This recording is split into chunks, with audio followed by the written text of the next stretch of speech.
Hi, it's Kyle T. Mosley of the Black Sports Insiders here with my main man from the urban sports scene, Mr. Ray Rogers. What's going on, Ray? Hey, what's happening? Big weekend, brother. I've been watching you too. You letting the world know that you picked South Carolina State. I sure did. I gotta let y'all know, man. I called it way back when. I'm like Babe Ruth. I called it, baby. I knew it. I had to call Coach Barry this morning to say congratulations. He won the American Coaches Foundation Association's award for Region 2. And he's the coach of the year. And he's also puts him in the finalists for National Coach of the Year. So congratulations to him as well as the South Carolina State Bulldogs for what they've been able to accomplish this season. It's been a big season for the Bulldogs so far. They still have one more to go, and that's senior day. They're going to play Norfolk State. Ray, you're the East Coast guy. How you see this one coming out? Well, you know what's interesting is it's of course been wide circulated. Now the news has been circulated that Eric Phoenix, the starting quarterback for South Carolina State, he went down, and Ryan Stubblefield comes in. It's only 7-0 at the time. South Carolina State's leading Morgan State 7-0. Of course, they won 54-7, and the media room, the fans, everybody's like, okay, wait a minute, maybe Morgan's on even playing field now. No, Ryan Stubblefield comes in and he does the daggone thing. He also showed he was a dual threat. Many were already saying he could throw the ball. I think Coach Barry put it out there early in the year saying our backup has a strong arm, but he's also a runner and he looked good. So it's like he could start against Norfolk State, which is probably going to happen. They're going to rest up Eric Phoenix for the Celebration Bowl. And South Carolina State probably won't miss a beat. I just feel like that's quite amazing, Kyle. When your backup quarterback can come in and pick up the slack and your team with that great offensive line looks just as good as they did with the starter, man. That's amazing. And Norfolk State, I don't know if they have what it takes up front to compete in the trenches with that O line for Coach Barry and the Bulldogs. Well, Coach Barry had to tell y'all. He had to let you guys know we got a good backup. We prepare everybody. Yeah. Everybody game. Not just one person. Just not my main man, Eric Phoenix. Mrs. Stubblefield as well. He said it. I trust my guys. I trust all my my guys. Yeah. That's right. Yes, indeed. Did a great job, and that was great reporting that you had coming from the conference win, as well as them clinching the conference championship last week. And we have another winner in the house. Uh-oh. Is another thing, Keisha J. Kelly. How you doing, Keish? Listen, I can't even figure out my password for my computer, so I'm on my phone. I was like, I've had this for like 20. I don't need. Oh, God. That's all right. It happens. You're looking good. You're looking good. I see you representing as always, SU. Every day in the office, they said, "Do you have anything else to wear?" That's okay, Keish. Well, talk about you guys, Southern Jaguars, Coach Terence Graves. You guys were able to clinch the Western Division in the SWAC. Talk about that. It was a great time. I'm just like Coach Graves.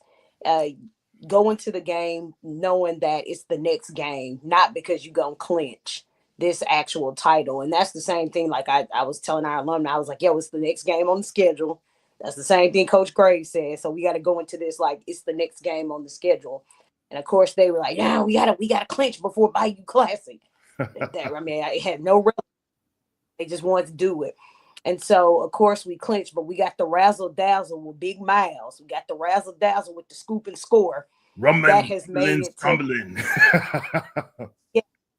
It's gone viral. So, just to be able to do that, Coach Graves was talking about how he thought his phone had crashed and how everybody was calling. And, it was a feeling to be able to clinch on Saturday and to be able to see where, because I'm literally in Montgomery at the Alabama State game when all this was going on. So It was you know, it was a good. We headed back to the Veterans Stadium. All right. But you know what was great about it, man, and a lot of if you look at what TC Taylor has done, as well as Coach Terence Graves has been able to accomplish, and then you look at what Coach Chennis Barry has accomplished in his first season at South Carolina State, a lot of firsts and newbies who are really making it happen in HBCU football right now, man, and it's great to see, Ray. It is. I mean, shout out to both. I watched Coach Graves saying in his press conference that he's a winner, and he took the long route. And both him and Coach Barry have had these long coaching journeys, but it's just a blessing to see them succeeding and to see them succeeding in their first seasons. I mean, it's something that college football, not just black college football, I want to say college football needs, man. Guys need to get opportunities, new faces, and coaches that have that pedigree. And I'm so excited for both of them, especially Coach Barry, who, you know, people were saying on the field right after that game, not bad for a D2 coach, not bad for a D2 coach, because he's heard it so much. And Coach Graves, he said, I've heard it all as well. So the job's not done yet. And Coach Barry kept reminding me of that. And I'm sure Coach Graves knows that as well. But still exciting to see both of them in the position that they're in, for sure. Which is, say that because he's coach 1 and D2. So that's why I don't understand why you would call him a D2 coach. Crazy. Yeah, let's listen to Coach Graves right now. God. It's a blessing, and it shows that if you stay faithful, you trust and believe, he'll work it out for you. And then it just says 32 years, and I've heard all the you know, oh, well, you know, he don't have any experience, and all his experiences at HBCUs, or he's not a celebrity, he's not this, he's not that. I'm a football coach. And I'm a winning football coach. And I said that, and I stand on that. I got 9 championship rings, and I put them up against anybody. And I know that I'm prepared, and this is my calling. So that's how I feel. I feel really good. And I thank the board, the administration, Coach A.D. Banks, and everybody that has faith in me to lead this football program. It's a blessing. That Keish, he meant it. I stand on that, and he's right. Let's give him credit, man. You got to give him credit.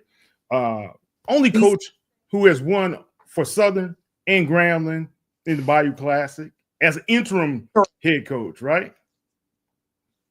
Go ahead, Keith. Correct. And so that was the story I led with last year. You know, he's the only one that has won on both sides. And so you're saying you got 9 championships. Okay, so that means on December 7th, we are waiting. We're waiting for 10. We're waiting for the 10. And yeah, rowdy kids. All we want is another championship. So, you know, to be able to see, for me, that y'all know how they complained about overtimes. And someone made a relevant point. They said, one time is just luck. But if you keep winning, you find a way to win, it's now a skill.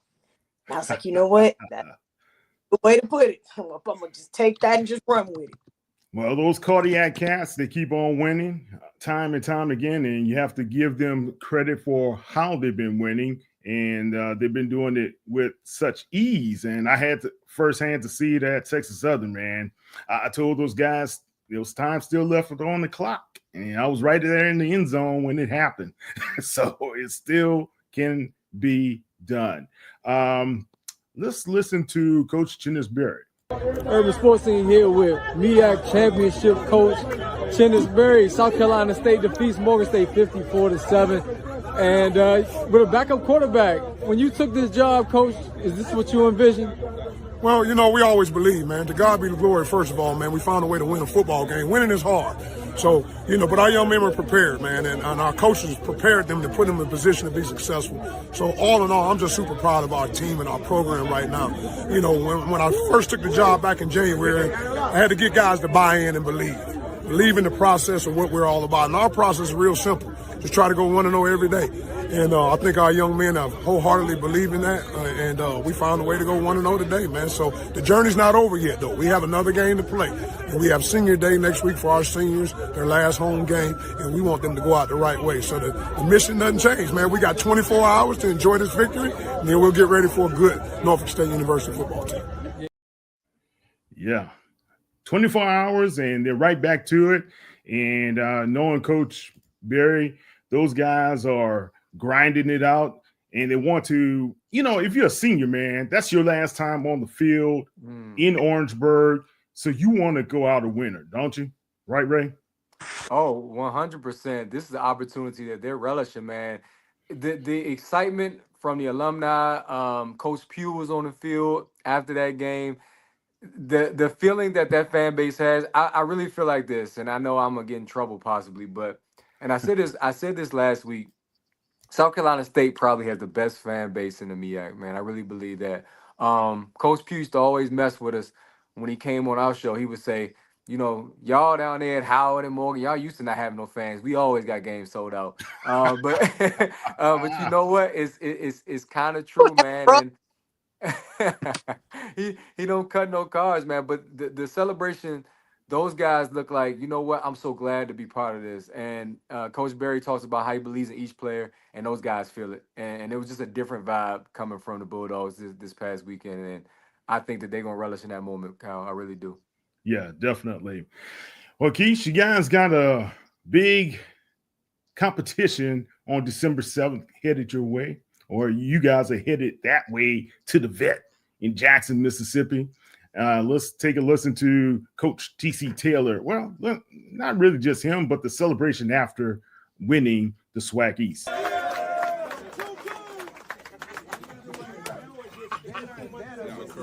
Thankful to our athletic director who brought us No this doubt.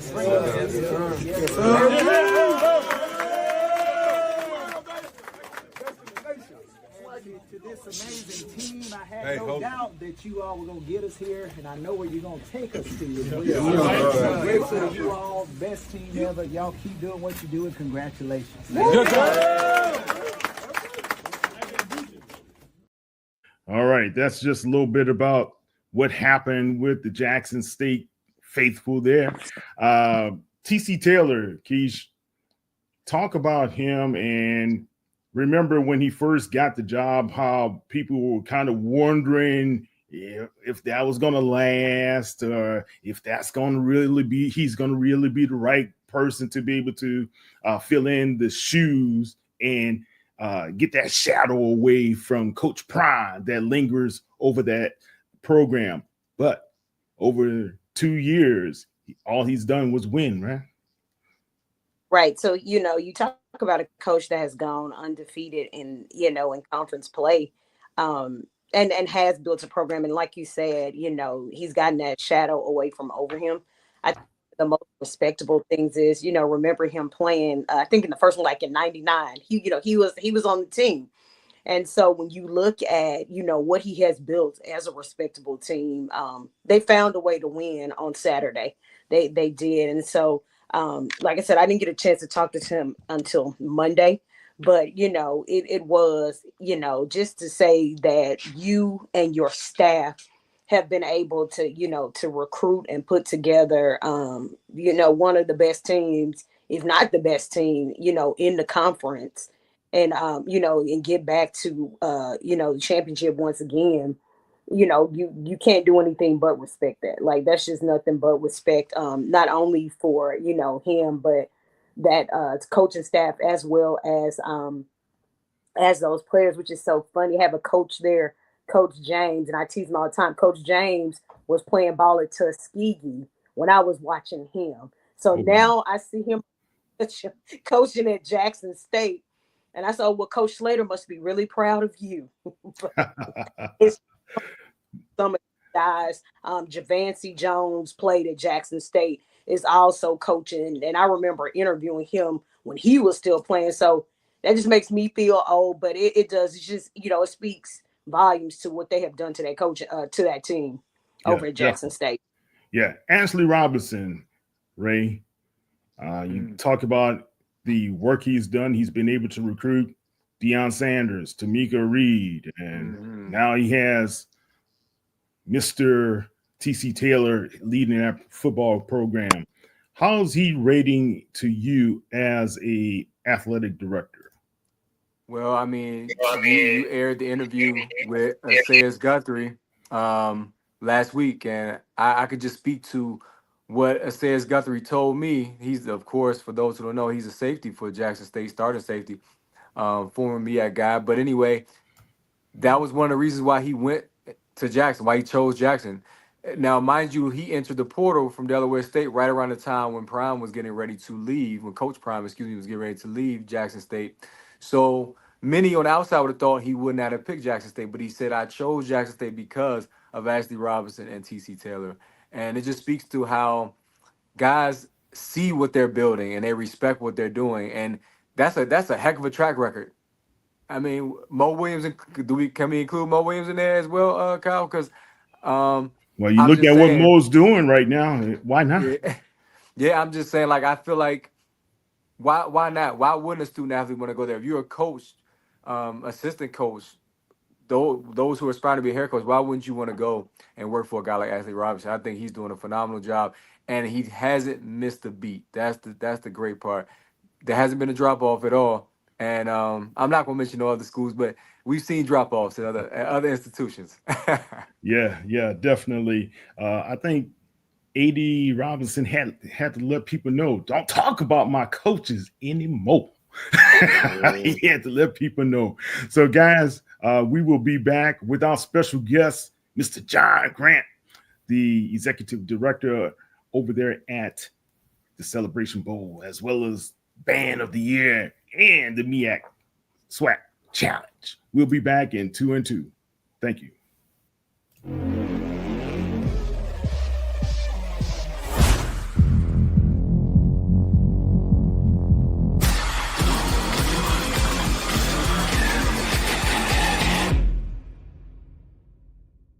So, what did you think of the pitch I emailed you? Yes, the one that you emailed me. I remember. The pitch of Dog Days. What a title. Here we are. Very Victorian, which I loved. Unique relationship is formed. I love unique relationships. With a twist. I know, because I read it. Great. I'm going to tell them you're interested.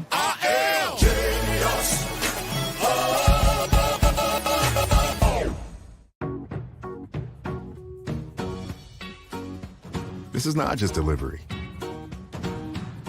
This is knowing even superheroes can use a sidekick. Walgreens. Something amazing is happening here. The next era of AI has arrived. CDW data engineers are helping organizations harness the power of AI with Intel Core Ultra processors.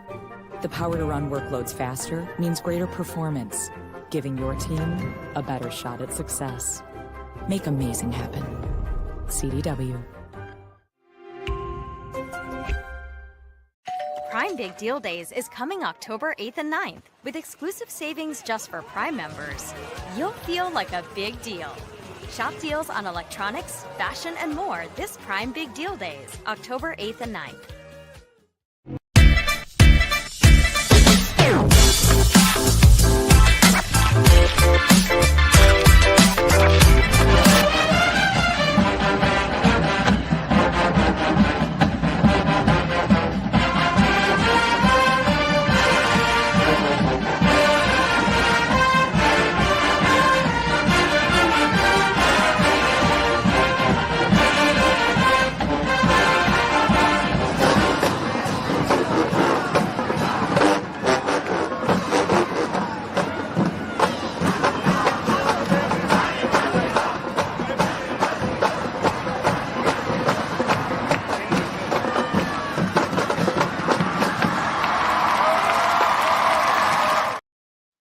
All right, Kyle T. Mosley back with Ray Rogers as well as Keisha J. Kelly.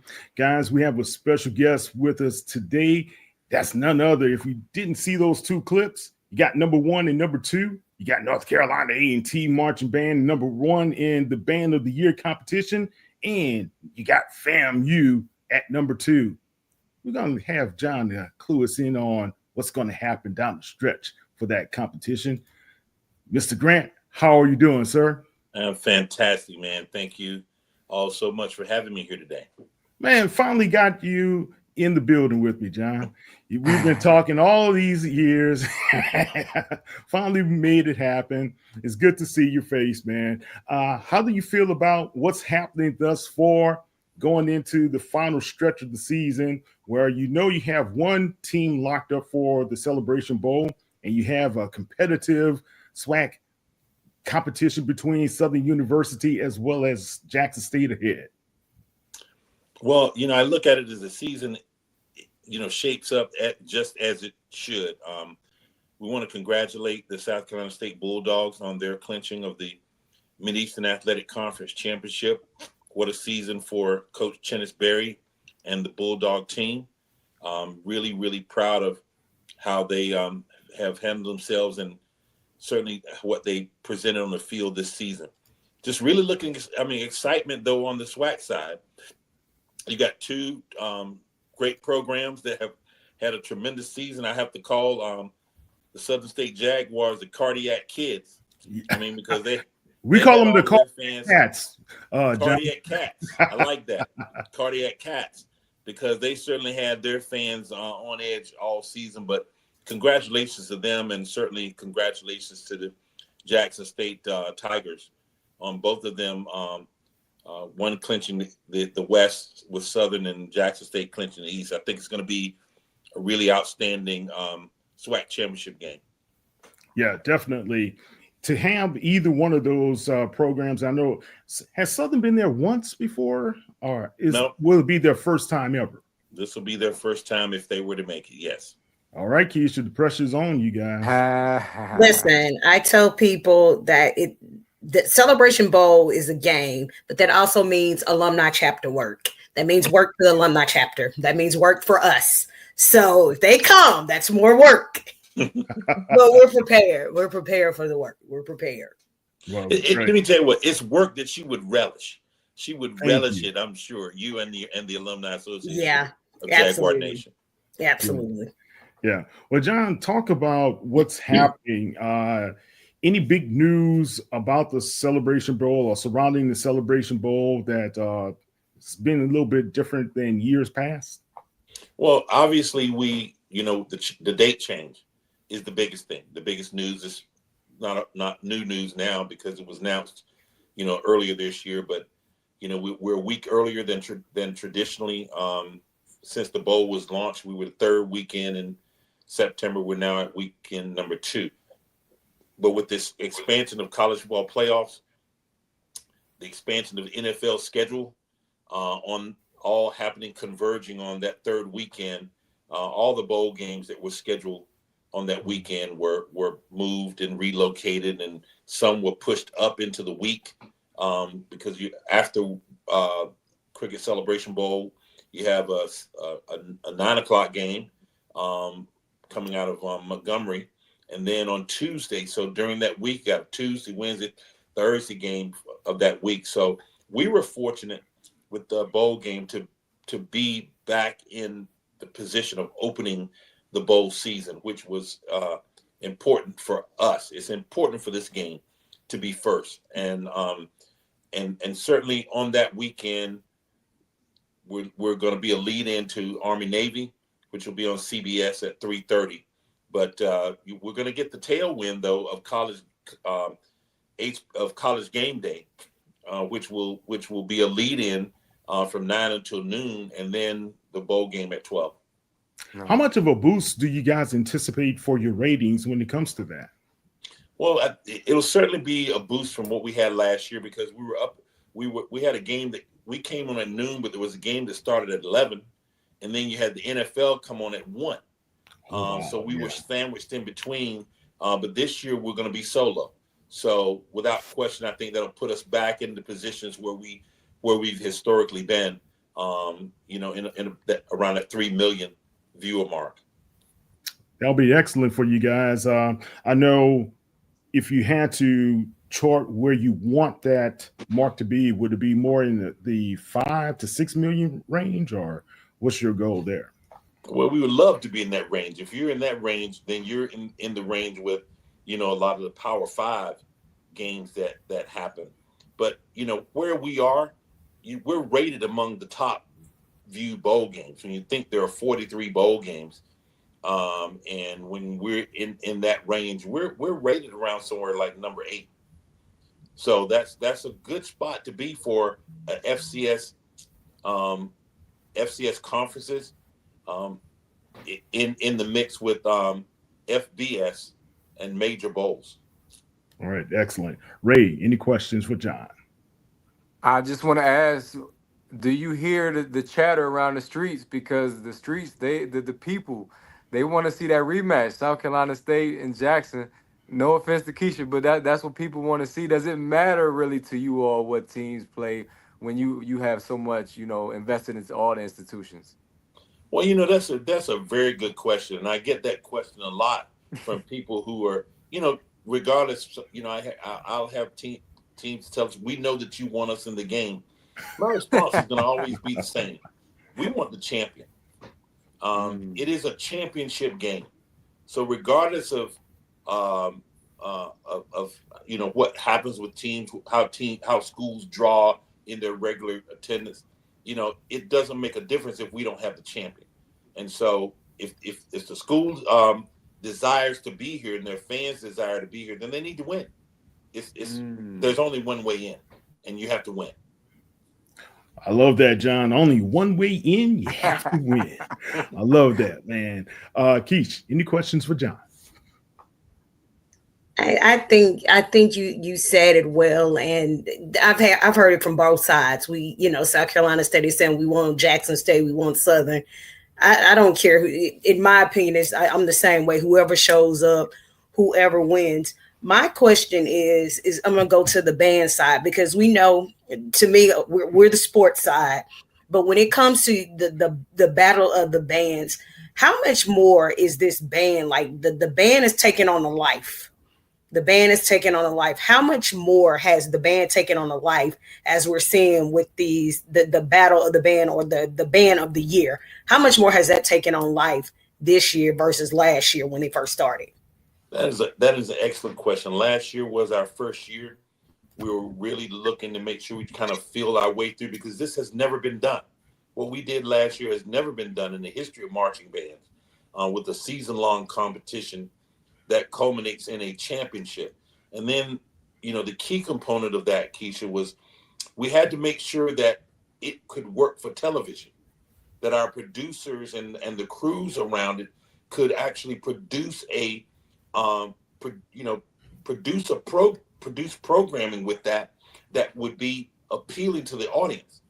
And we got a resounding yes. Of course, we had some things we needed to tweak, very minor things that from production, but they gave us a 2 thumbs up. And with that, that in our pockets, we knew now we can come back this year and really enhance what we had last year. I think we all agree that a part of what makes the HBCU football game experience what it is obviously great football on the field, but everyone loves music, and our halftime shows are a part of that. Our goal with the band of the year was simply to do this, to give what I call them musician athletes, because that's really what they are. With the amount of work that is put in by members of a band to create a unit that can operate with precision and efficiently and still play quality music the way that HBCU bands do it, it doesn't happen in any other quarter of the globe, not to the way that they do it. So our goal was simply to create an opportunity where band members and kids who are part of bands could also compete for championships. And with the desire being that every performance matters. Mm-hmm. And you're not necessarily playing against the band as we would have in a halftime show. That's not who you're competing against. You're competing against the entire field. So that show that you're putting on today, you have to keep in mind that you're not my competition only. That I'm putting on this best show because this show could be the show that the judges are evaluating me against everyone else in the field. And we found what we have found is that band directors have embraced that. The kids really like it, and because it gives them something to play for. There's a significant payout to bands who make it. So there's a goal to get here, just like with a bowl game, the goal to get here. And our objective is to make sure that money goes to the band program, because that's also important. And you get to compete for a championship. So last year, very good show, exciting show. 4 great bands competing. It came down to the wire, because I can tell you, although North Carolina A&T pulled it out, the numbers were very, very close in the professional judges who judged that. And so congratulations North Carolina A&T last year, and congratulations to Florida Memorial in Division II. And my final note on that is we've made a tweak this year. We've added the Metro Atlanta band, high school band of the year. So great. We have we identified, the judges did, doing 2 high schools from each of the surrounding counties that are also on a season-long journey to get to the championship. And so the top 2 of those bands will perform along with the 4 HBCU Division I and Division II bands. John, I really like that very much, because that engages the crowd and the community around Atlanta to come and be a part of this whole event. Can you stay around with us for another few minutes? Okay, we'll be back in a few minutes, guys. And this is Kyle T. Mosley of Black Sports Insiders, and our guest is John Grant from ESPN Events. We'll be back. November is American Diabetes Month. And while nearly half of us have diabetes or prediabetes, every story is personal. There are stories of strength. Every day is different, not one day is the same. Hard work. No es tenerle miedo realmente a la enfermedad. Es saber cómo combatir la enfermedad. And heartbreak. When she passed away, it was because of diabetes. But no matter your diabetes story, we fight for you and to find a cure. Join us at diabetes.org. To the inconsiderate monster who has been stealing my pudding, I hope your conscience eats at you as you have eaten my pudding. Bring my pudding back. I wish you the worst, Dale.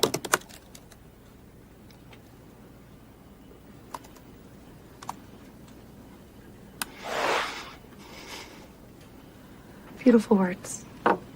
I'm sorry. Thank you. I am genius. Come to McDonald's and treat yourself to the Grandma McFlurry today. So I trust everyone's read the prospectus. Lance, why don't you take us through it?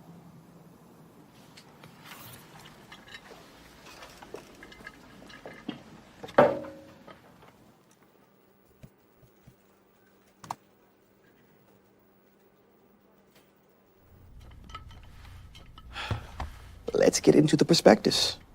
Okay. I am genius.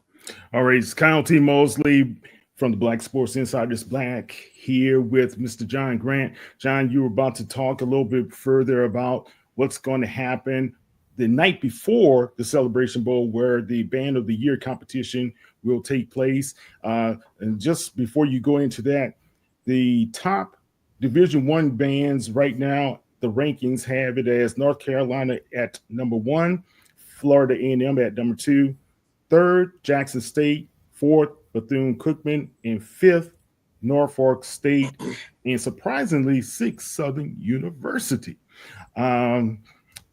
Very stringent criteria that they have been using to be able to evaluate each of these bands. Division two, the top five are Virginia State University, Florida Memorial, Savannah State, Langston University, Winston-Salem at number 5. Okay, John, when will all of this wrap up? Will it be at? I'm sorry? I said, when will it play itself out? Yeah, when will it play itself out? So what the rankings that you're looking at now that fans have been seeing, they're snapshots. So they're rankings for that month. And so the rankings you just went through are for the month of October. October, correct. The November monthly rankings will be coming out next week.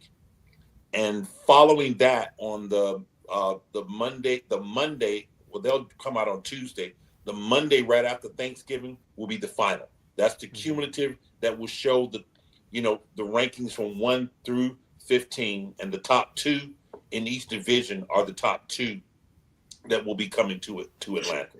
So it's still very important that these bands put on some great shows the last week in November, correct? The fact of the matter, everybody is still in it at this point. So the week before, the month before, when you looked at September, Florida A&M was ranked down about number 4 or 5 or something to that effect. They jumped to number 2 for the month of October, and I think Southern was ranked a little higher. They dropped down a little bit, but they're still in it. If you're still within that top 7, and you perform well in November, it can easily vault you up in a cumulative way in the top certainly in the top 2 is where you want to be.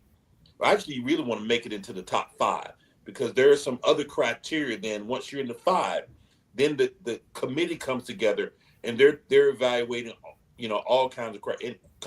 Some of the criteria, one of the criteria, basic one is, if you win, can you come? If you're in the top 2, can you come?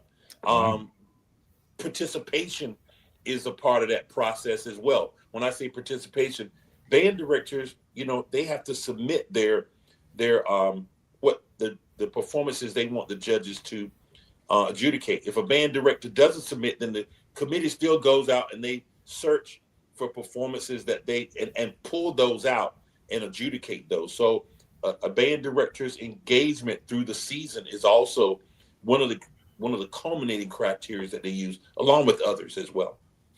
Excellent. Look, John, I told you once before, I'm an old drum major.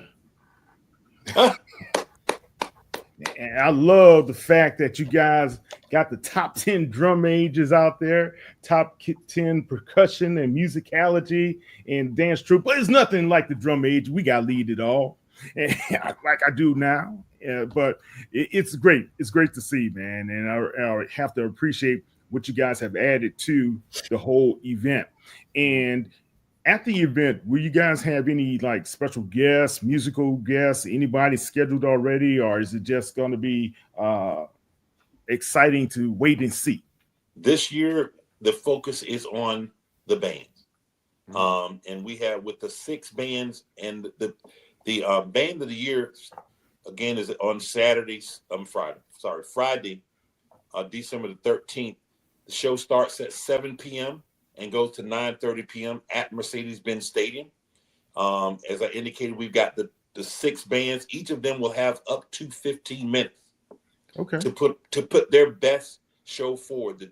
The judges will be there judging it real time. Last year, we didn't announce the winner that night. We waited until the next day. We found, in talking with our producers, that there's a lot more energy when we're able to announce the winner at the event, which we will do that night as well. So, what we're building out here is what we're calling championship weekend. You got the championship for marching bands on Friday, then you have the championship in football on Saturday. And our goal is, as we build this, you are holding that what do you call those? Yours? A baton? Yeah. Baton? Mace. Yeah. Your mace. Where did you march at, Kai? Excuse me? Do you want me to pull footage? Do you want me to pull footage? McDonald 35 Senior High School Marching Band. Oh, jeez. Oh, I know about geez. McDonald 35. I do. I do. All right. You better trust that. I was a part of the Tenacious Four, baby. All right. So let's just I get want it you straight. to imagine in that, in a championship like this, just like football players get championship rings, that you were able to sit here years later after being in a marching band, having been a national champion, and also be able to show a championship ring as the national champion of marching bands. That's the vision that we have. And we know that as this evolves forward, that's what it's going to be. We also have a vision that, the compensation will ultimately go beyond just the top two. That as we grow this, and it will, and I've got some really big announcements to make. I can't announce them here because we're still finalizing the paper, but there's a huge announcement that's about to come out. On, you gotta give me something, John. With Band of the Year. Well, let me say this: we're going to be announcing a new title sponsor for the Band of the Year. I won't tell you who it is, but that will be coming out. I can tell you this though, just last night around this time, we finalized a deal with Amazon as a major sponsor for the Band of the Year. Congrats. We just this year alone from last year, we've added about 6 new major corporate partners in the Band of the Year, and the phone continues to ring even to today, where we're evaluating how we can get people to fit. But that event, I want you to hear me say this here. That event over time will be as big as the Celebration Bowl, if not bigger. Yeah. It will be because everyone loves music. Yeah, it will be because we are crossing over not just the Division I's MEAC and SWAC, but this encompasses every conference, including the independents. And the independents would be North Carolina A&T, Tennessee State, Hampton, who are not a part of an HBCU conference. So because the reach is wider, the fan connectivity will be broader, but it'll also make the whole bowl weekend even that much bigger when you're crowning music champion and football champion. Yeah, man, that's great because. Hey, can I ask one more question? Yes, go ahead. Can I ask? Oh, so I'm sorry, John. I don't know if you remember this years ago when I interviewed you and I asked you about a battle of the bands and bands coming in and the game day experience. Now we're able to see in real time how it's actually unfolding with adding the bands, and you're saying that it's going to be as big. I think it's true because everybody loves HBCU bands. Everybody, it's kind of like a married couple is what I always say. The band and the football team go together. Mm-hmm. But I don't think I ever would imagine like in real time seeing like these two different things, because you do get a whole championship weekend. And I try to make sure that we delineate between what we're doing with the Band of the Year and Battles of the Bands. Battles of Bands are great. They're invitationals. You get invited. They're exhibitions because you're not competing. The only way to get here is you have to win. You have to put your best foot forward. You have to be ranked in the top 2 in order to get here. So it's just, if you think about the model is just like what we're hearing now a lot with the college ball playoffs. To get into the playoffs, you have to be ranked by the committee once you're outside of the conference champions. And that is the case here. So, but the beautiful thing about the Band of the Year, what I love about it is, we got Dr. Julian White, who's one of the co-chairs, along with Professor Dowell Taylor, right. Dr. Julian White from Florida A&M, and Professor Dowell Taylor from Jackson State, two outstanding and legendary band directors with over 100 years experience combined. And then, our committee is comprised of some legendary people who were who led marching bands, and some who are still a part of them today. And what they are also doing is after each adjudication, they give written feedback to the band directors. in terms of how they can improve in certain areas, which the band directors really love that. And what I'm hearing, I'm not a band person, which is good for me because I can be objective and neutral, and I'm learning a lot. But what they are saying is that they have seen marked improvement from bands last year to this year. Oh, good. In Awesome. innovation, in what they're in their presentations, in their showmanship, and so that's what we hope. And then by adding the high schools, we are also hoping that that young person who can't play a sport can say, you know what, I can play an instrument and still compete. And that's what we hope comes out of this too. All right, great.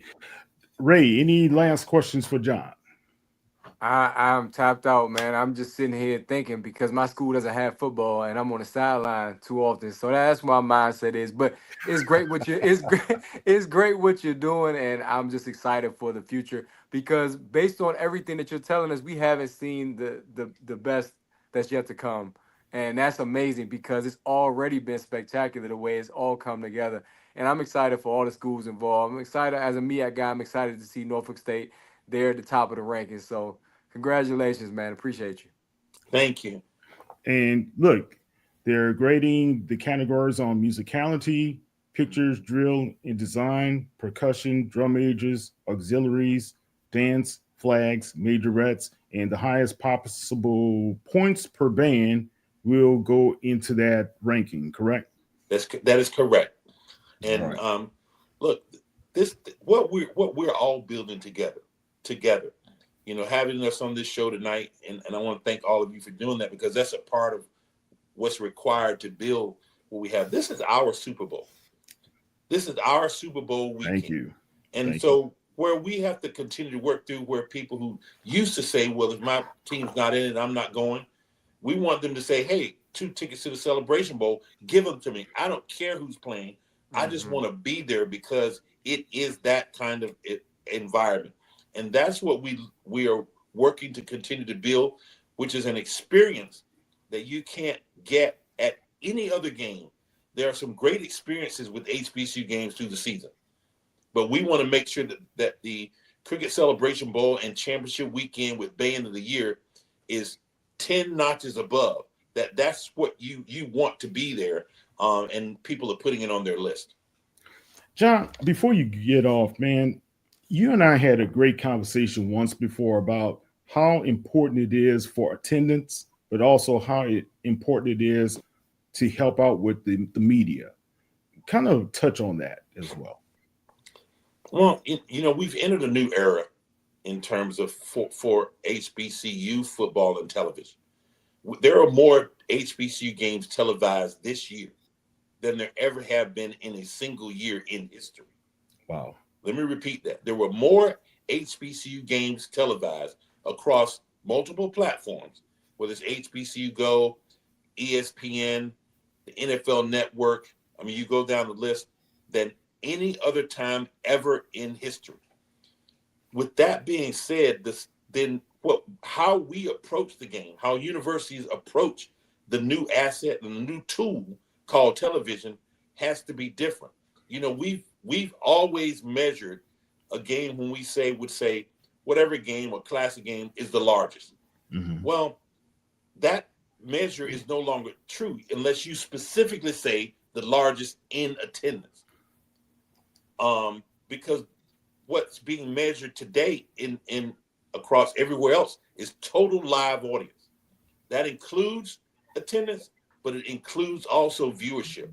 And when you put those things together, I can say without hesitation that the Cricket MEAC SWAC Challenge and the Cricket Celebration Bowl, there is nothing close in the HBCU space in total live audience.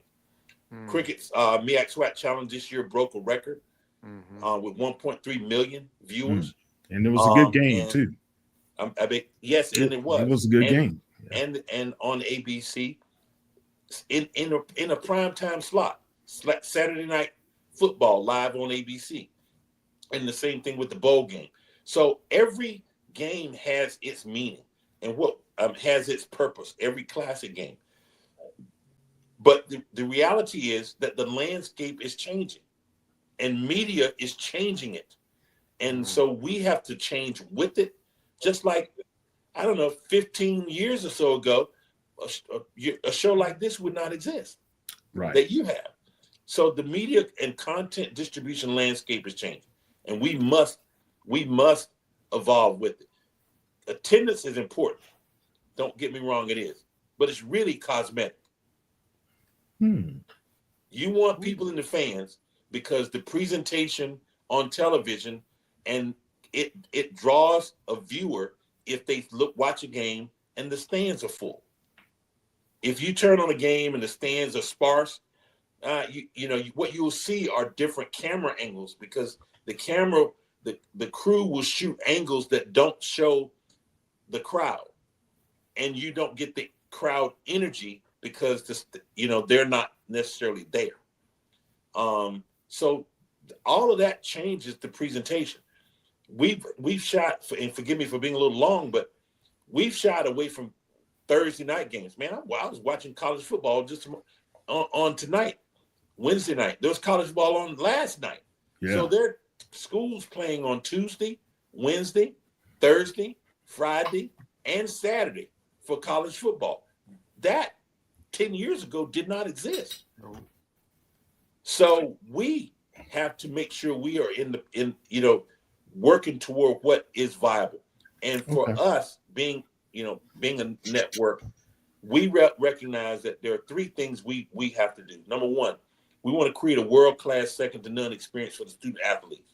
If you earn your way to the bowl game, or you get invited to the MEAC SWAC Challenge, that you get an experience like none other. Number two, a world-class, second-to-none experience for the fan.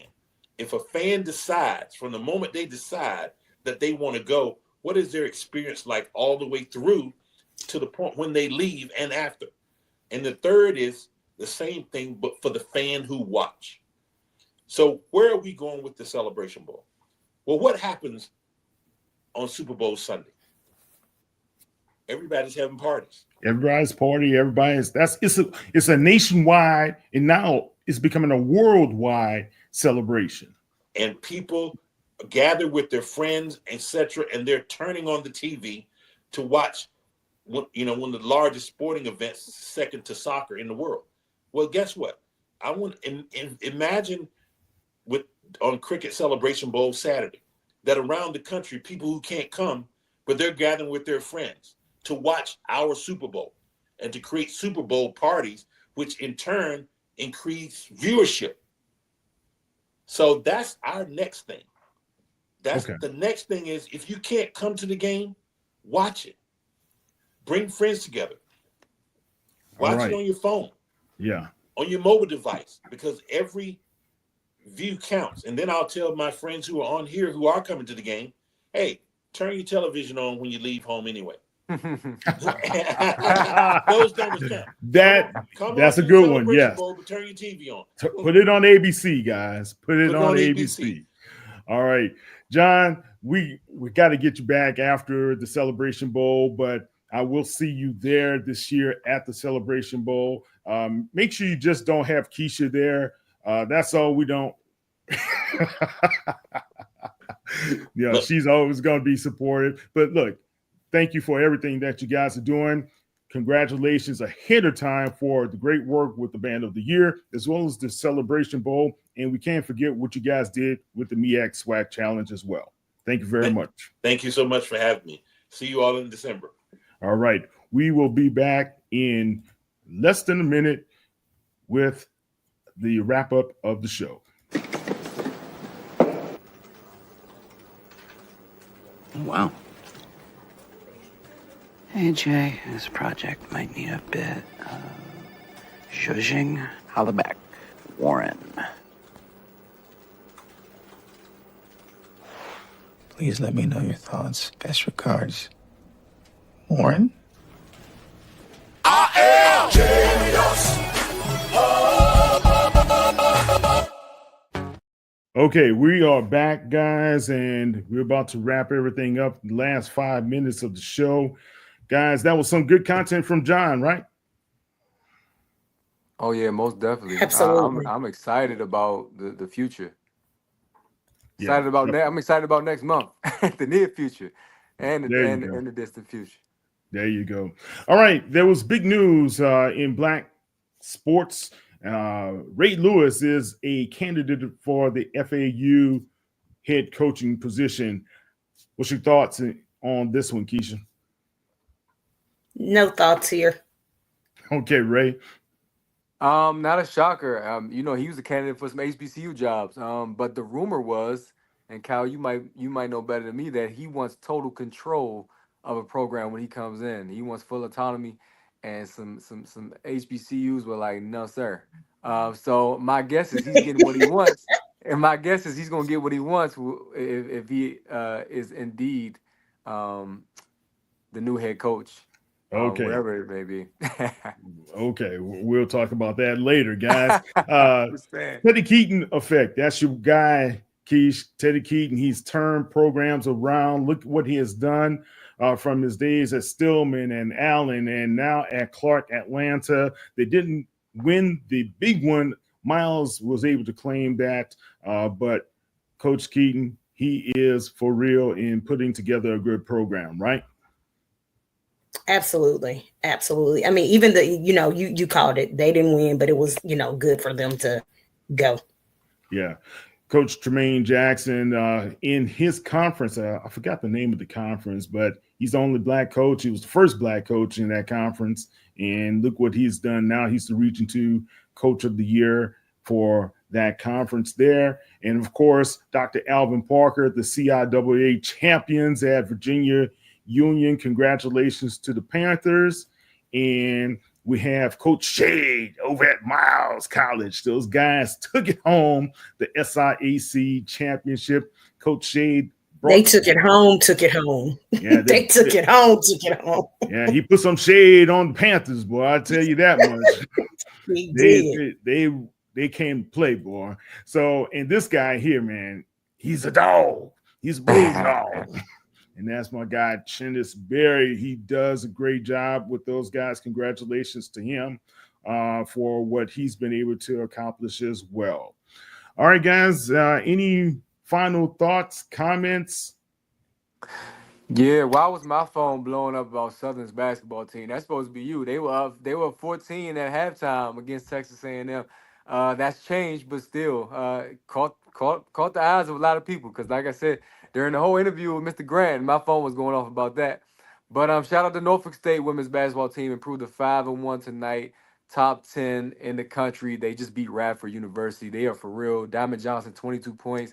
Hey, she's special. Just interviewed her the other day. Yeah, AKA we're going to have that interview on Friday for everybody. Okay. So you guys can see the interview that you and Wale had. Man, that was a great interview that you guys had. What's going on? Oh no, I'm just laughing at her. If she think I'm old, I don't know what she's gonna think about you. So it's gonna be fun to see when that interview airs, man. You'll see what I'm talking about. Okay. She's a good kid. Too funny. She can ball. I can give her that much. She can ball, man. She's tough. Keish, any last thoughts? My final thoughts before we get out of here. I know, because we don't just show enough love to the volleyball teams. And I'm going to tell y'all that FAMU did go undefeated in conference play.